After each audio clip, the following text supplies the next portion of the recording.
دوسرا لقب بطول. حکیم الامت مفتی احمد یار خان نعیمی صاحب رحمۃ اللہ تعالی علیہ نے بطول، لفظ بطول کی تشریح کرتے ہوئے فرمایا بطول کا معنی ہوتا ہے علیحدہ ہونے والی. بطول کا معنی ہوتا ہے علیحدہ ہونے والی، الگ ہو جانے والی.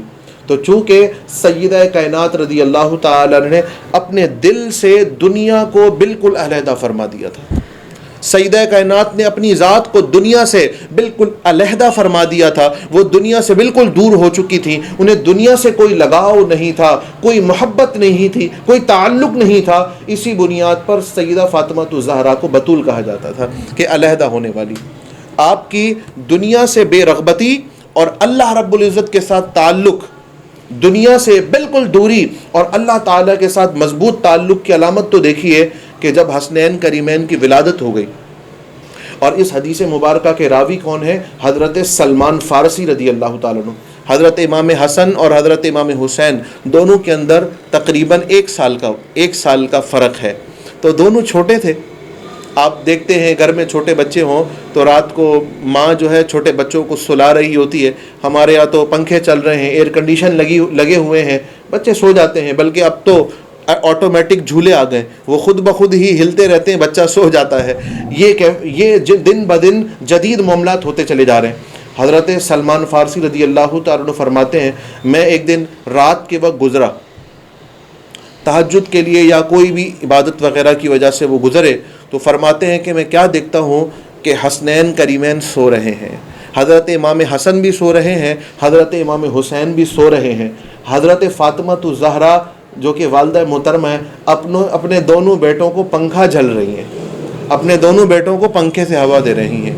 یہاں تک تو کوئی انوکھی بات نہیں ہے، ہر ماں اپنے بچوں کو سلاتی ہے. لیکن ماؤں کے لیے سبق یہ ہے، مسلمان بیٹیوں کے لیے، بہنوں کے لیے، معاشرے میں رہنے والی ہماری مسلمان بہنوں کے لیے سبق یہ ہے کہ سنو تو صحیح کہ کیسی وہ ماں تھی، وہ اپنے بچوں کو کیسے سلا رہی تھی. حضرت سلمان فارسی فرماتے ہیں رات کے اس پہر کے اندر جب میں نے دیکھا حضرت حسنین کریمین کو فاطمہ الزہرا سلا رہی ہیں، پنکھا جھل رہی ہیں، یہاں پنکھا جل کر اپنی ممتا کا ماں ہونے کا حق بھی ادا کر رہی ہیں اور زبان سے قرآن مجید فرقان حمید کی تلاوت بھی فرما رہی ہیں، زبان سے قرآن کی تلاوت بھی جاری ہے. آج کی ماں اپنے بچے کو سلائے تو کوئی گانا گا کر سلائے گی، کوئی دیگر الفاظ کہہ کر سنائے گی ماں. بلکہ آج کل تو ماں خود بچے سے کہتی ہیں بیٹا سو جاؤ ورنہ کھڑکی میں سے بھوت نکل کر آ جائے گا، بیٹا سو جاؤ باہر جو ہے وہ کوئی جانور آ جائے گا، ڈراتے ہیں. لیکن آپ یاد رکھیے وہ اللہ والی خواتین ہوا کرتی تھیں جو بچپن سے اپنے بچوں کے دلوں میں دنیا کا نہیں اللہ کا خوف بٹھاتی تھیں، بچپن سے اپنے بچوں کے دلوں میں اللہ کا خوف بٹھاتی تھیں، اللہ کا خوف. اور ہم نے اپنے بچوں کے دلوں میں بچپن سے ہی بھوت کا خوف بٹھا دیا، جانوروں کا خوف بٹھا دیا کہ بھوت سے ڈرو، جانوروں سے ڈرو، دنیا کی چیزوں سے ڈرو. ہم نے اپنے بچوں کو دنیا کی ہر چیز سے ڈرا دیا لیکن اللہ کا خوف اپنے بچوں کے دلوں میں نہیں ڈالا. وہ مائیں ہوا کرتی تھیں جو بچپن سے اپنے بچوں کے دلوں میں دنیا اور دنیا کی چیزوں کا نہیں بلکہ دنیا کے خالق و مالک کا خوف اپنے بچوں کے دلوں میں بٹھایا کرتی تھیں. تو کاش کہ آج بھی ہماری مائیں، بیٹیاں، بہنیں ایسی ہو جائیں، ایسی تربیت فرمائے بچپن سے کہ اپنے بچوں کے دلوں میں اللہ کا خوف بٹھائیں، دنیا کی چیزوں کا خوف نہ بٹھائیں. تو حضرت سلمان فارسی فرماتے ہیں جب میں نے سیدہ کائنات کو اس حال میں دیکھا کہ بچوں کو پنکھا بھی جل رہی ہیں، قرآن کی تلاوت بھی فرما رہی ہیں، سید سلمان فارسی فرماتے ہیں مجھ پہ وجد کی کیفیت طاری ہو گئی، مجھ پر ایک رکت طاری ہو گئی اور اسی جگہ پر ٹھہر کر انہوں نے رونا شروع فرما دیا. خود حضرت امام حسن رضی اللہ تعالی عنہ فرماتے ہیں کہ میں نے جب اس عمر میں شعوری عمر میں قدم رکھ لیا تو میں اکثر راتوں کو اپنی والدہ محترمہ کو دیکھا کرتا کہ امی جان یہ بطول کا معنی یاد رکھیے گا، دنیا سے الگ ہیں، اللہ تعالیٰ کے ساتھ جڑی ہوئی ہیں. کیسا کہ آپ کے خود صاحبزادے فرما رہے کئی راتوں میں دیکھتا کہ امی جان مصلی پر کھڑے ہو کر نیت باندھتی، ابھی نماز پوری نہیں ہوتی تھی کہ صبح طلوع ہو جایا کرتے تھے. بلکہ ایک روایت تو یہاں تک بھی ملتی ہے کہ ایک مرتبہ سیدہ فاطمہ الزہرا نے دعا مانگی، یا اللہ تو نے راتیں کتنی مختصر بنائی ہیں، یا اللہ تو نے راتیں کتنی چھوٹی بنائی ہیں کہ تیری بندی کا ابھی ایک سجدہ بھی پورا نہیں ہوتا ہے کہ رات مکمل ختم ہو جایا کرتی ہے. یا اللہ تو اتنی بڑی رات بنا کہ تیری بندی جی بھر کر تیری بارگاہ میں سجدہ کر سکے. حضرت سیدہ کائنات رضی اللہ تعالی عنہ گھر کے کام کاج خود فرماتی تھی، گھر کے کام کاج خود فرماتی، جھاڑو بھی دیتی، اپنے گھر کے دیگر جو امور خانہ داری ہیں وہ بھی مکمل ادا فرماتی، ساتھ ساتھ اپنے زوج محترم اپنے بچوں کی ذمہ داری بھی ادا فرماتی، اور ان تمام ذمہ داریوں کے ساتھ ساتھ حقوق اللہ کی ادائیگی کے اندر بھی ذرہ برابر اب کوتاہی نہیں فرمایا کرتی تھی. عبادات اور ریاضت کے اعتبار سے عبادات اور ریاضت کے اعتبار سے بھی اپنے فرائض کے اندر ذرہ برابر کمی نہیں آنے دیا کرتی تھیں. تو اللہ رب العزت آج ہمارے گھروں کے اندر بھی ایسا ماحول بنا دے کہ ہماری خواتین گھریلو امور خانہ داری کے ساتھ ساتھ اللہ رب العزت کے حقوق ادا کرنے کے اندر بھی کوتاہی نہ کیا کرے. در حقیقت ہمیں اپنے دلوں کے اندر انہی اسلاف کی سیرت کو بٹھا کر اس کو اپنانے کی ضرورت ہے کہ آج ہم رول ماڈل کے طور پر دنیا کے اشخاص کو تو اپنا آئیڈیل بنا لیتے ہیں، لیکن در حقیقت یہی وہ شخصیات ہیں جنہیں ہمیں آئیڈیل بنانا چاہیے. حضرت سیدتنا فاطمہ الزہرا رضی اللہ تعالیٰ کی دنیا سے بے رغبتی کے اعتبار سے ایک اور بات بھی سماعت فرمائی ہے، گویا کہ اس میں ایثار بھی ہے، دنیا کی محبت بھی نہیں ہے. حسنین کریمین بیمار ہو گئے.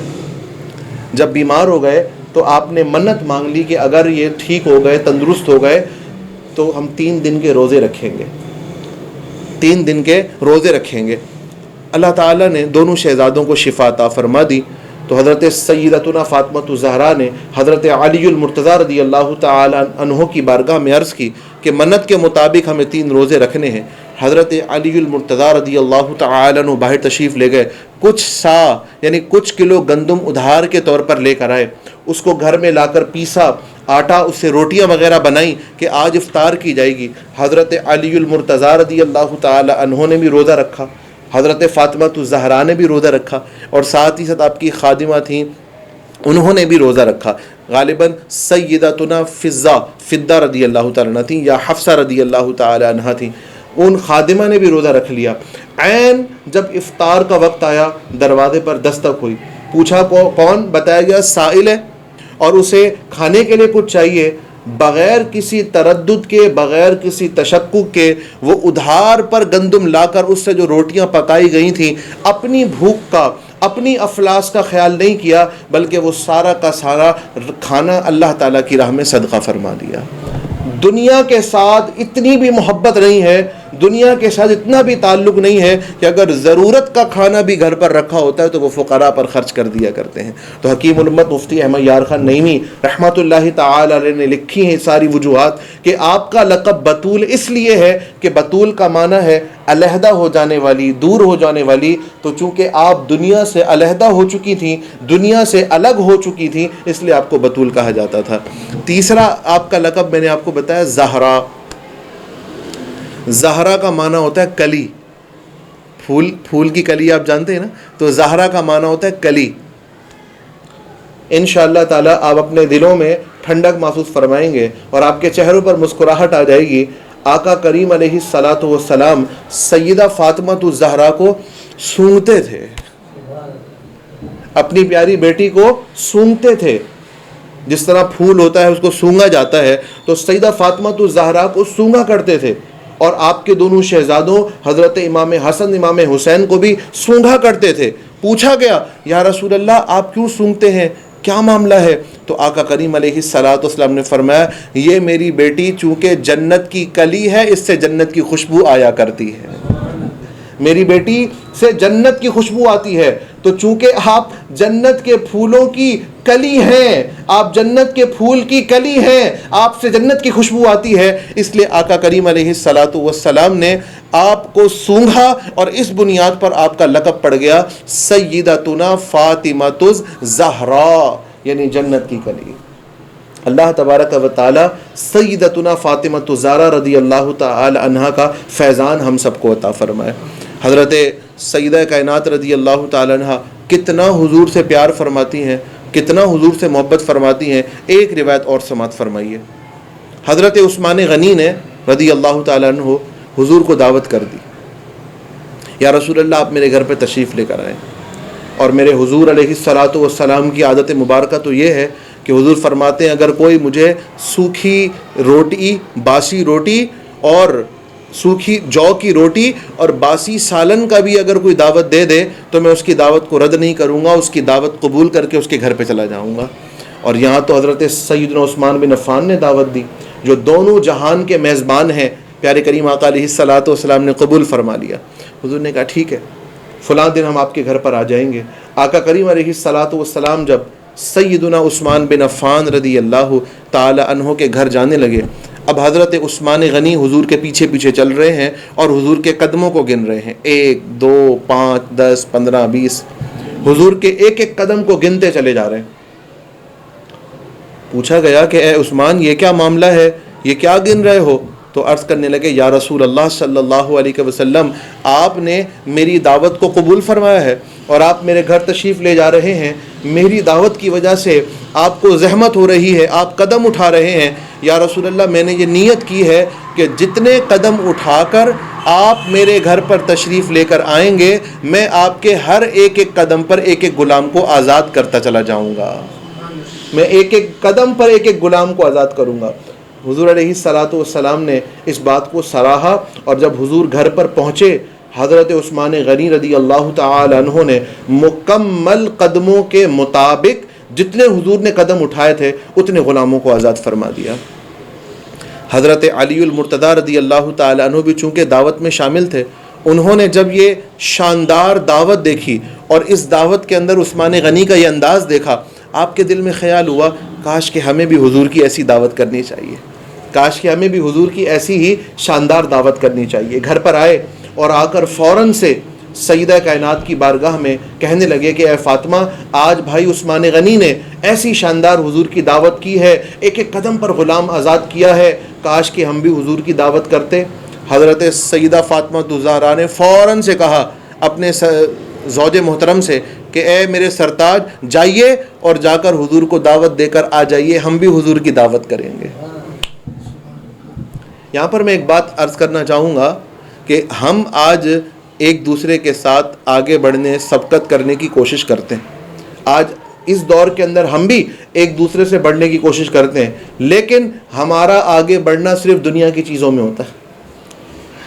اس نے یہ گھر لے لیا، اس نے ایک گھر بنا لیا ہے تو میں اس سے اچھا گھر بناؤں گا. اس نے یہ گاڑی لے لی ہے تو میں اس سے اچھی گاڑی خریدوں گا. اس نے یہ موبائل لے لیا ہے تو میں اس سے اچھا موبائل لے کر آؤں گا. تو ہم بھی ایک دوسرے سے آگے بڑھتے ہیں، لیکن کون سی چیزوں میں؟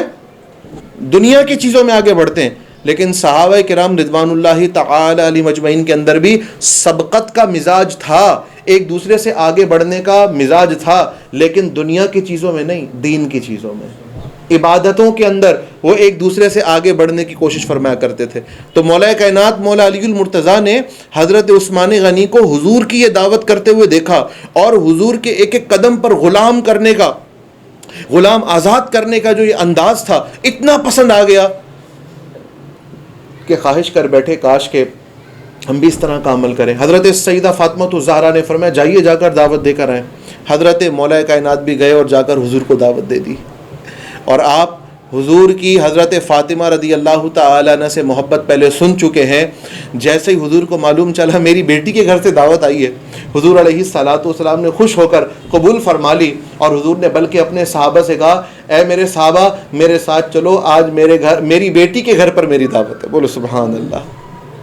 حضور صحابہ کرام کو لے کر گھر پر آئے. جب گھر پر آ گئے حضرت فاطمہ الزہرا رضی اللہ تعالی عنہ نے خالی جو پتیلیاں تھیں، جو ہانڈیاں تھیں، وہ اٹھا کر چولہے پر رکھ دیں، خود مصلی بچھا کر بیٹھ گئیں اور اللہ تعالیٰ کی بارگاہ میں عرض کرنے لگیں یا اللہ آج تیرے محبوب تیری بندی کے گھر پہ تشریف لائے ہوئے ہیں. انداز دیکھیے، انداز حضرت فاطمہ الزہرا کی دعا کا انداز.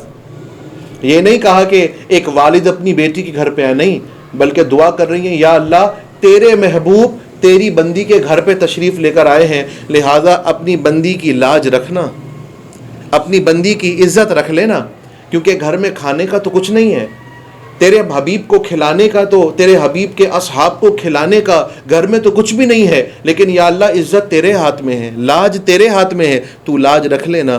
خالی ہانڈیاں اٹھا کر چولہے کے اوپر رکھ دیں، اللہ تعالیٰ نے جنت سے جبرائیل امین کو بھیج کر ہانڈیوں کے اندر کھانے کا اہتمام فرما دیا۔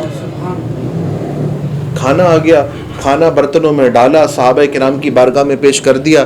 روایت کے اندر آتا ہے صحابہ نے کھانا کھا لیا، سیراب ہو کر پیٹ بھر کر کھانا کھا لیا، لیکن برتنوں میں جتنا کھانا پہلے موجود تھا بعد میں بھی اتنا مقدار کے اندر موجود تھا، کھانے میں ذرہ برابر کمی نہیں ہوئی۔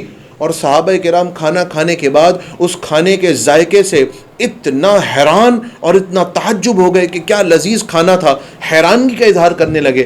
جب صحابہ کرام حیران ہوئے، حضور علیہ الصلاۃ والسلام نے اپنے غلاموں کی حیرانی دیکھی کہ میرے صحابہ اس کھانے کی لذت پر بڑے متعجب ہو رہے ہیں۔ حضور نے فرمایا اے میرے غلاموں، کیا تمہیں پتہ ہے یہ کھانا کہاں سے آیا ہے؟ اے میرے غلاموں، کیا تم جانتے ہو یہ کھانا کہاں سے آیا ہے؟ صحابہ نے عرض کی یا رسول اللہ ہم نہیں جانتے، آپ ہی بتا دیجئے یہ کہاں سے آیا ہے۔ حضور نے فرمایا اے میرے غلاموں، اللہ تعالیٰ نے جنت سے تمہارے لیے کھانے کا انتظام فرما دیا ہے، جنت سے تمہارے کھانے کا۔ جب کھانا کھا لیا، اب مرحلہ تھا وہ غلاموں کو آزاد کرنے والا کہ حضرت عثمان غنی نے رضی اللہ تعالی عنہ ایک ایک قدم پر غلام آزاد کیے تھے۔ اب وہ معاملہ تھا۔ حضرت سیدہ کائنات پھر سے مصلی بچھا کر بیٹھ گئی اور مصلی پر بیٹھ کر اللہ تعالیٰ کی بارگاہ میں التجا کرتی ہیں، یا اللہ حضرت عثمان غنی نے تیرے پیارے حبیب علیہ الصلاۃ والسلام کے ایک ایک قدم پر ایک ایک غلام کو آزاد کیا تھا، یا اللہ تیری یہ بندی تیری بارگاہ میں دعا کرتی ہے، پہلے تو نے کھانے کے معاملے میں لاج رکھی ہے، اب اس معاملے میں بھی لاج رکھنا کہ یا اللہ تیرے محبوب جتنے قدم اٹھا کر تیری اس بندی کے گھر پر تشریف لائے ہیں، اپنے محبوب کے ایک ایک قدم کے بدلے میں محبوب کے امتیوں میں سے ایک ایک غلام کو جہنم سے آزادی عطا فرماتے چلے جانا۔ یا اللہ محبوب کے ایک ایک قدم پر ایک ایک غلام کو، حضور کے ایک ایک امتی کو جہنم سے آزادی دے دینا۔ سبحان اللہ، سبحان اللہ، کیا خوش قسمتی ہے ہماری، کتنی ہم کتنے گناہ گار ہیں، ہم کتنے زیادہ گناہوں میں ملوث ہیں، لیکن قربان جائیے حضور جتنا اپنی امت سے پیار فرماتے ہیں، حضور کو خود جتنی اپنی امت کی فکر ہے، حضور کی پیاری بیٹی کو بھی حضور کی امت کی کتنی فکر ہے۔ حضور نے بھی ہمیشہ اپنی امت کی فکر فرمائی، اپنی امت کے لیے دعائیں فرمائی ہیں، اور حضور کی پیاری بیٹی بھی اپنے بابا جان کی امت کے لیے ہمیشہ فکر مند ہوتی رہتی ہیں۔ جب یہ دعا مانگی، ابھی حضرت سیدہ کائنات مصلی سے اٹھی نہیں ہے، ابھی سیدہ کائنات کی دعا ختم نہیں ہوئی ہے، اللہ تعالی نے جبرائیل امین کو بھیج دیا۔ جبرائیل امین حضور کی بارگاہ میں آئے، عرض کرتے ہیں یا رسول اللہ آپ کی پیاری بیٹی مصلی پر بیٹھی ہیں اور دعا مانگ رہی ہیں کہ آپ کے ایک ایک قدم پر ایک ایک آپ کے امتی کو جہنم سے آزاد کر دیا جائے۔ یا رسول اللہ آپ کی پیاری بیٹی کی دعا کو اللہ نے قبول فرما لیا ہے، آپ کی پیاری بیٹی کی دعا کو اللہ نے قبول فرما لیا ہے، لیکن مانگنے والا مانگتا اپنی حیثیت سے ہے، دینے والا عطا اپنی حیثیت سے فرماتا ہے۔ بولیے سبحان اللہ۔ لیکن یہ بات صرف میں اپنے نہیں کر رہا ہوں، وہ سیدہ فاطمہ الزہرا کی حیثیت بھی بہت ہم نہیں جانتے کہ سیدہ فاطمہ الزہرا کا مقام و رتبہ کیا ہے۔ سیدہ فاطمہ الزہرا رضی اللہ تعالی عنہ ایک حضور کے ایک قدم پر ایک جہنمی کی آزادگی کا مطالبہ کیا تھا۔ جبرائیل امین آ کر عرض کرتے ہیں یا رسول اللہ، اللہ تعالیٰ نے آپ کی پیاری بیٹی کی دعا کو قبول فرما لیا ہے، اور قبول بھی ایسا فرمایا ہے کہ آپ کے ایک ایک قدم پر اللہ تعالیٰ نے آپ کی امت کے ہزار ہزار امتیوں کو جہنم سے آزادی عطا فرما دی ہے۔ سبحان اللہ، ایک مرتبہ پھر بولیے سبحان اللہ۔ آپ کے ایک ایک قدم پر اللہ تعالیٰ نے ایک ایک ہزار آپ کے ایسے امتیوں کو جن پر جہنم واجب ہو چکی تھی، اللہ تعالیٰ نے ان کو جہنم سے آزاد فرما دیا ہے۔ تو یہ وہ شاندار دعوت تھی، یہ وہ شاندار دعوت تھی جو آقا کریم علیہ الصلاۃ والسلام کی سیدہ کائنات نے فرمائی، لیکن اس کے اندر بھی محبت نظر آ رہی ہے کہ حضرت فاطمہ الزہرا رضی اللہ تعالی عنہ کس قدر اپنے بابا جان سے محبت فرماتی ہیں۔ حضور علیہ الصلاۃ والسلام کہ جب اس دنیا سے پردہ فرمانے کا وقت آیا تو آقا کریم علیہ الصلاۃ والسلام نے سب سے پہلی خبر اپنی پیاری بیٹی کو عطا فرمائی۔ صحیح ستہ کے اندر حدیث موجود ہے، آقا کریم علیہ الصلاۃ والسلام نے کان میں ایک بات کہی تو سیدہ کائنات روئیں، پھر تھوڑی دیر بعد کان میں کوئی بات کہی تو پھر مسکرائیں۔ حضرت عائشہ صدیقہ نے پوچھا اے فاطمہ الزہرا حضور نے آپ سے کیا فرمایا؟ تو سیدہ فاطمہ الزہرا نے فرمایا رضی اللہ تعالی عنہا حضور علیہ الصلاۃ والسلام نے اپنے جانے کی خبر دی تھی تو میں رونے لگی تھی. حضور نے فرمایا کہ عنقریب میں اس دنیا سے پردہ فرمانے والا ہوں. تو یہ خبر سن کر میں رونے لگ گئی، لیکن آقا کریم علیہ الصلاۃ والسلام نے فوراً سے مجھے فرمایا کہ اے فاطمہ انا انتی اول اہل لحوقا بی، تم میرے اہل میں سے سب سے پہلے مجھ سے ملاقات کرنے کے لیے آؤ گی. جب حضور نے یہ فرمایا کہ تم سب سے پہلے مجھ سے ملو گی تو یہ بات سن کر میں مسکرانے لگ گئی، میں ہنسنے لگ گئی، کیونکہ آقا کریم علیہ الصلاۃ والسلام کے پردہ فرمانے کا صدمہ سیدہ کائنات سے برداشت نہیں ہوا، اور چند ماہ بعد ہی آپ کا وصال مبارک ہو گیا تھا. وہ جو چند مہینے تھے حضور علیہ الصلاۃ والسلام کے پردہ فرمانے کے بعد، اس پورے عرصے کے اندر کبھی سیدہ فاطمہ الزہرا کو کسی نے مسکراتے ہوئے نہیں دیکھا. یہ آخری بات میں کر رہا ہوں اور خواتین اسلام کے لیے اس میں بڑا سبق موجود ہے کہ اس وقفے کے اندر کبھی بھی آپ کو مسکراتے ہوئے نہیں دیکھا گیا سوائے ایک مرتبہ کہ آپ ایک مرتبہ مسکرائیں، بس صرف ایک مرتبہ. اور وہ بھی کیا کہ ایک دن آپ بیٹھی ہوئی تھی فکر مند پریشان بیٹھی ہوئی تھی، آپ سے آپ کی خادمہ نے آ کر پوچھا کہ آپ کیوں پریشان ہیں؟ تو سیدہ کائنات رضی اللہ تعالی عنہ نے فرمایا الحمدللہ زندگی میں تو کبھی کسی غیر مرد نے مجھے دیکھا نہیں ہے. بولیے سبحان اللہ. کاش کہ آج ہماری ماؤں بہنوں بیٹیوں کو بھی اللہ تعالیٰ ایسا ہی پردہ کرنے کی توفیق عطا فرما دے. تو فرماتی ہیں زندگی میں کبھی کسی غیر محرم نے، کبھی کسی غیر مرد نے مجھے نہیں دیکھا، کسی غیر محرم کی نظر مجھ پر نہیں پڑی ہے، لیکن اگر میرا انتقال ہو گیا اور میرے انتقال کے بعد میرے جنازے پر اگر کسی غیر محرم کی نظر پڑ گئی تو کیا ہوگا؟ کیونکہ جب انسان زندہ ہوتا ہے تو اپنی پردے کی خود حفاظت کر لیتا ہے، لیکن جب انتقال ہو گیا تو پھر تو انسان تو دوسروں کی طرف چلا جاتا ہے، تو لہٰذا میرے جنازے پر غیر محرموں کی نظر پڑ جائے گی تو کیا معاملہ ہوگا؟ تو وہ خادمہ عرض کرنے لگیں کہ اے سیدہ کائنات، ہمارے علاقے کے اندر جب کسی خاتون کا جنازہ ہو جائے تو اس کے جنازے کو اس طرح سے لے کر جاتے ہیں کہ اوپر کھجور کے تنوں کو اس طرح ڈولی کی طرح بنا دیا جاتا ہے. یہ جو آج کل ہمارے ہاں جنازوں کی ڈولی ہے، اور میت کو تخت پہ رکھنے کے بعد اوپر ایک گول سا ایک سانچہ جو ہے وہ رکھ دیا جاتا ہے، جس کی وجہ سے جنازے کی حیت بالکل ظاہر نہیں ہوتی کہ اندر مرد کا جنازہ ہے یا عورت کا جنازہ ہے، وہ پورا چھپ جاتا ہے. تو یہ ایجاد بھی سیدہ فاطمہ الزہرا رضی اللہ تعالی عنہا کی ہے. آپ کی وصیت کے مطابق یہ طریقہ رائج ہوا تھا کہ چارپائی کے اوپر، تخت کے اوپر لکڑیوں کا اس طرح سے ایک سانچہ بنا دیا جائے گا، ایک خول نما بنا دیا جائے گا کہ وہ میت سے، جنازے سے، بدن سے اٹھا ہوا ہو، جس کی وجہ سے جسم کے خد و خال ظاہر نہ ہو، جس کی وجہ سے جسم کے اعضاء اور جسم کی ہیئت ظاہر نہ ہو. تو آپ کی خادمہ نے جب آپ کو یہ طریقہ بتایا کہ لکڑیوں کا اس طرح سے ایک خول بنا دیا جاتا ہے، تو یہ سننے کے بعد آپ کے چہرے پر مسکراہٹ آئی. آپ نے کہا ہاں یہ اچھا ہے، ہاں یہ اچھا طریقہ ہے، ہاں یہ ایک اچھا طریقہ ہے کہ اوپر اس طرح کا خول بنا دیا جائے جس کی وجہ سے بدن ظاہر نہ ہو. تو ایک دفعہ آپ کے چہرہ مبارک کے اوپر مسکراہٹ آئی، اور اس مسکراہٹ کا سبب بھی کیا بنا؟ پردہ. بولیے کیا بنا؟ پردہ. شریعت کی پاسداری، اپنے پردے کی حفاظت پر آپ مسکرائیں، ورنہ نہیں مسکرائیں. تو آج کئی لوگ اس طرح کے آ رہے ہیں، معاذ اللہ استغفر اللہ. آج تو یہ کہنے والے لوگ بھی آ گئے کہ بھائی اس پردے کا کیا ہے، دل کا پردہ ہونا چاہیے. اس پردے کا کیا ہے؟ دل کا پردہ ہونا چاہیے. تو کوئی ان سے جا کر کہے سیدہ کائنات رضی اللہ تعالی عنہا جنہوں نے ساری زندگی اپنے پردے کی حفاظت فرمائی، اب جب کسی کا انتقال ہو جائے شرعاً تو پردے کا وہ مکلف بھی نہیں ہے.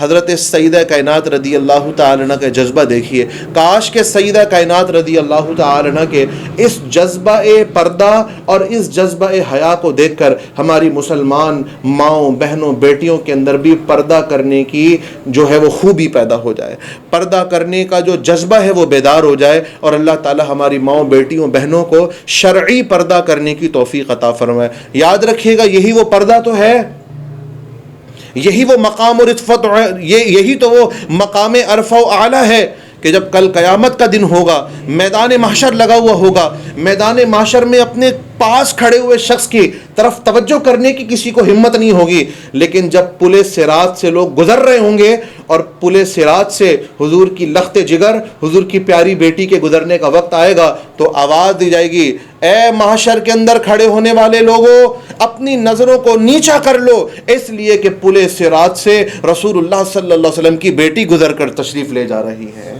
اس وقت حضور کی پیاری بیٹی نے گزر کر جانا ہے، اے اہل معاشر تو اپنی نظروں کو نیچا کر لو۔